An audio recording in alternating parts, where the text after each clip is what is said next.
जी 21 दिन करके देख ले, शांति अपने आप, धन पैसा में दिमाग आने लगेगा, पैसा आने लगेगा, सुख शांति आने लगेगी। और 4 धतूरे के फूल, बेल की पाती और 1 लोटा जल, जी जो इतना चढ़ाता है जी वो चढ़ा कर जी जी तब फिर इस बाबा को बताए कि हाँ ये बाबा सत्य बोलता है कि झूठ। बाबा आज तक झूठ न बोला है और न भगवान हमारी बात काटते हैं। जो हमारी संप्रदाय से जुड़ जाता है जी। उस सीधे मोक्ष का भागी। नमस्कार साथियों, मैं आपका दोस्त मुकेश संत कृपा टीवी के माध्यम से मैं एक बार फिर से चित्रकूट वन में आए हैं और हमें महाराज जी का दर्शन हुआ है, तो आइए महाराज जी के पास चलते हैं। आप देख सकते हैं बाजू में मंदाकिनी नदी जो बहती है, बहुत पावन स्थल है। वहीं बाजू में महाराज जी लोग कुटिया बना के रहते हैं और साधना भजन करते हैं। बहुत बीच वन में है, तो आइए महाराज जी से ही हम मिलते। तो महाराज जी सीताराम। जय सिया राम, जय हनुमान जी की, जय भगवान शंकर जी की जय हो। गुरुदेव ब्रह्मा गुरु विष्णु गुरुदेव महेश्वरा, गुरु साक्षात परम ब्रह्म तस्मै श्री गुरुवे नमः। अखंड मंडलाकारं व्याप्तं येन चराचरं तत्पदं दर्शितं येन तस्मै श्री गुरुवे नमः। अखंडानंद बोधाय शिष्यंतापहारणे सच्चिदानंद रूपाय तस्मै श्री गुरुवे नमः। अज्ञान तिमिरांधस ज्ञानांजन शलाकया चक्षुरुन्मीलितं येन तस्मै श्री गुरुवे नमः। तुमेव माता च पिता तुमेव बंधुश्च सखा तुमेव विद्या दिव्यम तुमेव सर्वम मम देव देवा।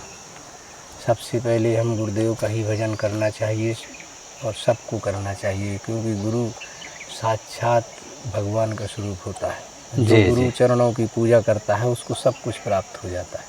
जी जी। ये भगवान रामचंद्र जी की तपोभूमि है।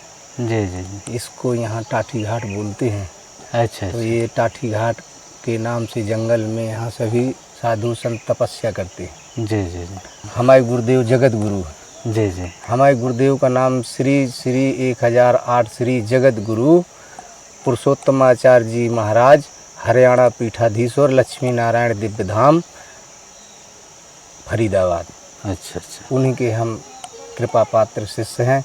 हमारा नाम छोटे रामदास अच्छा। गुरुदेव ने रखाया है, छोटे रामदास। जी जी, बहुत अच्छा नाम। छोटे रामदास हमारा नाम रखाया हमारे गुरुदेव ने। हमारा नाम छोटे रामदास, बालक रामदास, छोटे रामदास। अच्छा। हम उन्हीं की पूजा करते हैं, राम जी की। अच्छा। नारायण हमारे लक्ष्मी नारायण दिव्य धाम के हमारे गुरुदेव हैं। और जुगल श्री संप्रदाय हमारी है। जी जी जी। हमारी संप्रदाय रामानुज संप्रदाय भी हमारे गुरुदेव कहते हैं। जी जी। तो सबसे पहले गुरुदेव की हमने 1 साल सेवा वहाँ किया। जी। वहाँ भंडारा भी चलता है, तब गुरुदेव का हम कृपा पात्र हमको बनाया। अच्छा। हमारे गुरु दीक्षा दिया। अच्छा। हमारा पंच संस्कार किया। पंच संस्कार में सबसे पहले हमारे गुरुदेव होमन कराते हैं। अच्छा। पूरे पाप खत्म करा देते हैं। जी जी। कुछ दिन हमने जब सेवा हमारी देखी, हमारा ईमानदारी से बढ़िया भजन पूजन देखा, तो उन्होंने हमको जो है गुरु दीक्षा देने के लिए स्वीकार कर लिया। हमें अपने उसकी लायक बना ली। जी जी जी। तो पहले सबसे पहले हमारा गुरुदेव हमारे भगवान विधि विधान से देते हैं। ऐसे गुरु हमारे हम विश्व में देखे हैं, इतनी विधि विधान से गुरु दीक्षा देने वाली तो मुझे आज तक कहीं मिली नहीं। जी जी। हमारी रामानुज संप्रदाय है, वो सबसे पहले आज से 1000 वर्ष पुराने सबसे पहले रामानुज लखनलाल जी को भगवान ने भेजा था। तुम जाओ उनको बताओ, जी प्रचार करो हमारे भजन का। जी जी। तो हमारे गुरुदेव हमारे रामानुज भगवान उनसे 2 प्रार्थना किया, जी जी। नित्य विभूति और लीला विभूति। भगवान से कहा कि 2 चीज़ हमें आप प्रदान करो, तब हम जाएंगे। बोले जाओ हम प्रदान करते हैं कि जिसको हम गुरु मंत्र दे दें उसके पास आपके यमराज नहीं जाएंगे। जी जी। तो भगवान ने कहा जाओ, जिसको आप गुरु दीक्षा दे दोगे रामानुज संप्रदाय से, जी जी, उसके पास यमराज नहीं जाएंगे। जी जी जी। तब हमारे जो है गुरुदेव आए यहाँ दक्षिण भारत में, उनका प्राकट हुआ। अच्छा। और फिर उन्होंने जो है सबको गुरु दीक्षा दे करके और भगवान का मंत्र बता करके और उसको जो है सब में प्रचार किया। जो हमारे संप्रदाय से जुड़ जाता है उस सीधे मोक्ष का भागी हो जाता है। अच्छा अच्छा। तो कैसा भी हो, कैसे भी हो, किसी भी जात का हो, किसी भी संप्रदाय का हो। जी। तो हमारे गुरुदेव ने यही हमें शिक्षा दिया है कि तुम भजन करो नारायण का, और भजन से ही सब कुछ तुमको प्राप्त हो जाएगा और तुम्हें मोक्ष मिल जाएगी। और तुम्हें किसी चीज़ की चिंता नहीं करना है। सब तो कुछ हम अपना गुरुदेव के कहने से ही सब कुछ छोड़ दिया, जंगल में यहाँ भजन करते हैं। भगवान हमको जो है परम आनंद में सब कुछ रहते हैं। कोई तन दुखी, कोई मन दुखी, कोई धन बिन रात उदास, थोड़ा थोड़ा सब दुखी, सुखी राम का दास। बस। हम परम आनंद में रहते हैं, यहाँ खुशी रहती है। आप लोग आते हो। अब साधु की परिभाषा ये है कि साधु से कहते हैं जिसने सब कुछ छोड़ के भगवान का सहारा लिया जी और ये संसार को अपना मानने लगे। ये संसार हमारा है, हम संसार के, हमारा कोई अपना नहीं होता। जी जी तुम आ गई तो तुम हमारे हो, जी तुम आ गई तो तुम हमारे हो। जो कोई हमारे पास आ गया, ये हर जीव पेड़ पौधा तक हमारा है, हम उसके हैं। अपनी आत्मा जैसे सामने वाले की आत्मा को जो जाने, उसी का नाम है साधु। साधु।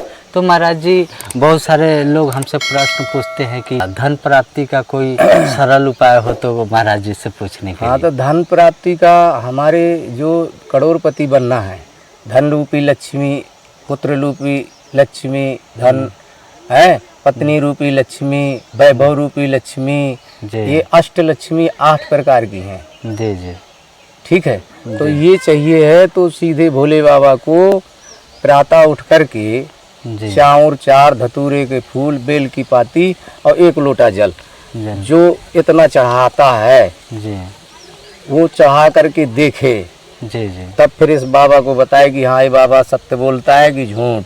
बाबा आज तक झूठ न बोला है और न भगवान हमारी बात काटते हैं। अच्छा अच्छा, बाबा जी ने जो उपाय बताए, अगर किसी को धर्म प्राप्ति की आवश्यकता हो तो जरूर एक बार आजमा के देखे। 21 दिन का बाबा जी, 21 दिन 21 दिन करके देख ले, शांति अपने आप, धन पैसा में दिमाग आने लगेगा, पैसा आने लगेगा, सुख शांति आने लगेगी। जी जी जरूर 21 दिन, और इसमें कोई खर्चा भी नहीं लगता। खर्चा नहीं। और महाराज जी, किसी के घर में बहुत सारे झगड़ा होते रहते हैं, किसी की पति छोड़ के चले जाते हैं, किसी को बच्चे छोड़ देते हैं, ऐसे मतलब कलेश रहता है घर में। अब तो वो इसके शांति लिए के हम लिए- बता रहे हैं, जी घर में शांति चलाने वाली, शांति से रहने वाली हमारी पत्नी रूपी लक्ष्मी होती है। जी जी हमारे घर का सबसे बढ़िया गृहस्थ आश्रम जीने का उपाय एक ही है कि हमारी पत्नी जो है धर्म पत्नी होना चाहिए। अपनी पति से प्रेम करे, वो जी अपने पति के अलावा किसी दूसरे की तरफ हेरे भी नहीं। जी और पत्नी और पति दोनों गुरु दीक्षा ले लें, जी गुरु बनाए। जी संस्कार पहले सतयुग में संस्कार होते थे, जी विवाह संस्कार, गुरु संस्कार। अब कलयुग में कोई संस्कार लेते ही नहीं, तो इसलिए परेशान है। जी जी जी परेशानी का यही कारण है, संस्कार किया तुमने, अभी नहीं किया। नहीं। आप पति पत्नी जब दोनों संस्कार कर लोगे, गुरु के माथे अपनी जिंदगी सौंप दोगे, तुम्हारी पत्नी कुछ गलत करती है, गुरु के पास जाओगे, जी जी गुरु से कहोगे, जी जी गुरु उसको डांटेगा, जी जी डांटेगा। अभी किसी के ऊपर दबाव नहीं है, नहीं। इसलिए अभी स्वतंत्र हो, इसलिए परेशान है।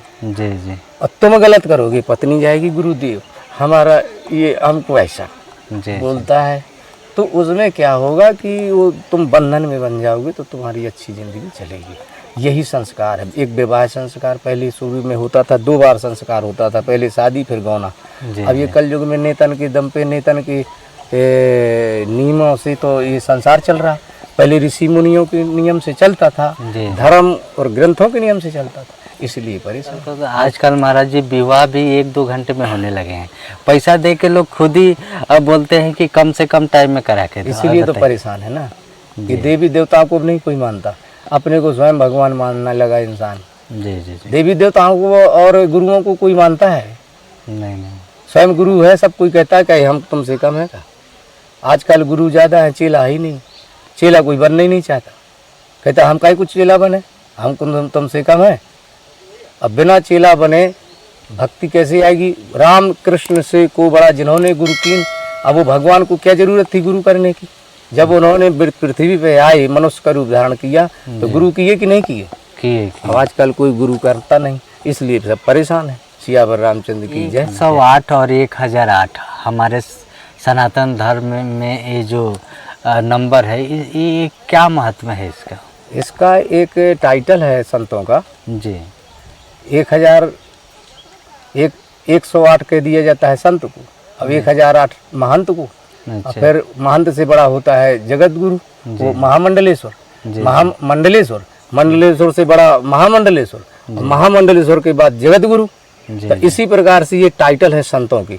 जैसे अखाड़ा है, जी 4 अखाड़ा हो, जी जी संप्रदाय 4 होती हैं, जी अखाड़ा बट गए। जी निर्मोही अखाड़ा, निर्वाणी अखाड़ा, दिगंबर अखाड़ा, जी अखाड़ा बनाए संतों ने। अच्छा अच्छा जूना अखाड़ा, जी जी इसी प्रकार से संप्रदाय बनाई। जी श्री संप्रदाय, ब्रह्म संप्रदाय, कुमार संप्रदाय, शैव संप्रदाय, ये संप्रदाय से जो जुड़ा हुआ होता है जी उसको भजन का पूरा फल मिलता है। अच्छा और तुम ऐसे खूब जपो, भगवान नहीं सुनता है। जी। बहुत सारे लोग हमसे जब प्रार्थना भी संप्रदाय करते से हैं नियम महाराज से नहीं जुड़ोगे, जी जी गुरु का आशीर्वाद नहीं होगा, तो चाहे तुम जितनी भक्ति करो वो तुम्हारे लेख में नहीं आती। भगवान वो लिखता नहीं, उसकी सुनता नहीं भगवान। भगवान ने स्पष्ट कहा उसकी तरफ मैं हेरता भी नहीं हूँ, जो नियम से नहीं जी। काम करता, गुरु करके नहीं जी करता। महाराज जी, बहुत सारे लोग हमसे भी पूछते हैं कमेंट में कि हमने अभी कोई गुरु नहीं बनाया तो हम कौन सा मंत्र जपे। बिना गुरु जो मंत्र बताए, जी पहले गुरु के लायक बनो, गुरु की सेवा करो। जब गुरु की तुम्हें जान जाएगा कि ये टाइम से उठने लगा, इसने इसके पास कोई ऐब नहीं रह गया, जी जी कोई बुरे काम नहीं कर रहा, तब तुम्हें गुरु दीक्षा देगा। नहीं, जो शिष्य करेगा गुरु दीक्षा दे दिया और तुम गलत काम करोगे तो आधा पाप गुरु को भोगना पड़ेगा। अच्छा अच्छा इसलिए पहले 12 साल तक सेवा कराते थे, बाद में गुरु दीक्षा देते थे। आजकल तो चाहे जो कोई हो ऐसे ही दे देते हैं, तो फिर वो आधा पाप गुरु को लगता है जी और वो बात मानता नहीं गुरु की। और जब गुरु की बात नहीं मानता है तो उसको फल कहाँ से मिलेगा, परेशान रहेगा वो।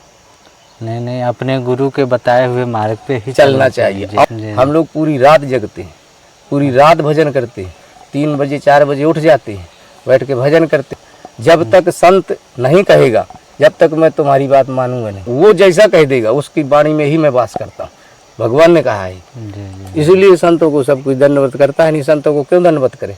भगवान ने जब अपने से बड़ा बता दिया कि जो भजन मेरा करता है वो मुझसे बड़ा मानो, तब तुमको जो है सब सुख शांति और वैभव जो कुछ में और वो मिलेगा धीरे धीरे। नहीं तो बिना गुरु दीक्षा लिए तो कोई भवसागर पार हो ही हो ही नहीं सकता। बस लेकिन फिलहाल महाराज जी जो घर में है नहीं दीक्षा लिए, वो तैयारी कर रहे हैं दीक्षा लेने के लिए, जब तक तो कुछ तो जपने के लिए उनको कुछ आधार होना चाहिए। सर्वप्रथम धरती माता की चरण छूना चाहिए। जी जी जी गुरु यही तो बताएगा, नियम बताएगा ना, उठने के, बैठने के, बोलने के, चालने के, बात करने के। जब तुम नियम से बोलोगे तभी तो सुख शांति। जी जी 5 अवगुण होते हैं, कभी मैले कपड़े नहीं पहनना चाहिए, कभी कड़वा वचन नहीं बोलना चाहिए, ये गुरु सिखाते हैं ना। जी जी जब तुम उनके पास बैठोगे तो मार मार ठोक ठोक के तुम्हें सिखाएंगे, तुम्हारी आदत को ठीक कर देंगे। तो कैसे कोई तुम्हारी लड़ाई किसी से होगी नहीं जब कड़वा वचन बोलोगे। जी जी जी महाराज। तो ये चीजें जब तक तुम अपने अंदर लाओगे नहीं, भजन की शक्ति आपके पास आए। अब बोलो साधु क्यों नहीं ज़्यादा बोलता है, इसलिए नहीं बोलता है कि कहीं हमारे मुख से कोई झूठा शब्द ना निकल जाए, हमारी तपस्या खंडित ना हो जाए, हमारा भजन चला ना जाए। हम लोग जो सोचते हैं वो हमें तुरंत प्राप्त हो जाता है, जो कहते हैं उसका हो जाता है। जी जी तो साधु अगर कहीं मिल जाए तो उसको कुछ ना करो तो राम राम दंडवत तो कर ही लीजिए। जी जी जी साधु भाव का भूखा होता है ना। अगर उस अंदर आत्मा उसकी प्रसन्न हो गई तो तुम्हारा कल्याण हो गया, और अगर आत्मा उसकी दुखित हो गई तो फिर भगवान ब्रह्मा विष्णु महेश जी को आ जाए, फिर उसको काटने वाला नहीं नहीं, मैं तो बारंबार यही प्रार्थना करता हूँ कि कभी साधु अपराध ना हो। हमेशा ये तो ध्यान रखना ही अब चाहिए। उसमें एक बात देखो कितनी अच्छी विद्वान लोगों ने कही कि साईं इतना दीजिए जामे कुटुंब समाए, मैं भी भूखा न रहूं, साधु न भूखा जाए। साधु को इतना भगवान ने माना है, भजन करने वाले से भगवान ने भक्त को अपने से बड़ा माना है। जी तो अगर गृहस्थ का काम है साधु सेवा, जी जी गृह कारज नाना जंजाला। जी अब जो साधु भजन कर रहा है उसकी सेवा करो, तो उसमें तुम्हारी मुक्ति और कल्याण है। कल्याण। तुम भजन नहीं नियम से कर सकते, क्योंकि गृह कारज नाना जंजाला। कितनी टाइम तुम्हें कहाँ जाना है, कहाँ दिमाग लगाना है, काम में भी तो दिमाग लगता है। वो विभाग अलग है, तुम्हारा विभाग गृहस्थ का अलग है, विरक्त का विभाग अलग है साधु का। साधु की सेवा गृहस्थ का काम है, और साधु का गृहस्थ का कल्याण करना साधु का काम है। तुम्हें बताएगा तुम्हारे कल्याण का रास्ता मार्ग तुम्हें प्रशस्त करेगा जी, और तुम्हारा भगवान से प्रार्थना करेगा कि भगवान इसका कल्याण कर दो, जय हो तुम्हारी। जी जी और जहाँ जय हो कह दिया सो हो गया। जी अब तुम्हें नहीं कोई जो है तुम्हारा नुकसान कर सकता, आशीर्वाद तो मिल गया। जी जी। सिया रामचंद्र की जय। बस इतना ही कहेंगे। सिया आपसे मिलकर महाराज जी हमें बहुत जय अच्छा सिया लगा। राम, बहुत अच्छा। फिर मिलते हैं किसी अगले वीडियो में। जब तक के लिए जय श्री राम। जय सिया राम।